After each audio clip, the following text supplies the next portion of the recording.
मैं ज्यादा नहीं सोच रही यार।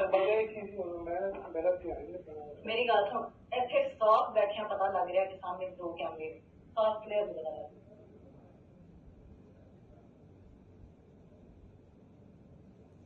यार फोन चुक ही लो, मैं कहनी हाँ उस दिन आया ना तो वो वाला ऊपर सी ज्यादा कटन ना थले होया सी उत्ते सी उन्हें मैंने ऐसे बैन बता लेके आया कि वो कटन थले करके आ कि बाहरों ही ना तुझे लो वो यार उससे मैं चाहता हूँ ये अपनी कटन कभी नहीं करना। हाँ यार कुछ लैब का फंक्शन चेंज हो रहा है यार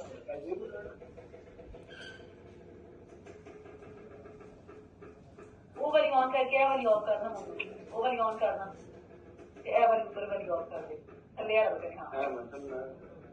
लेकिन वो ऑन होंदी है तो ਉਹਦੇ ਨਾਲ ਉਹ ਵੀ ਹੋ ਜਾਂਦੀ ਹੈ ਖੈਰ ਉਹਦਾ ਤੇ ਪਤਾ ਨਹੀਂ ਚੱਲ ਰਿਹਾ ਇਹਦਾ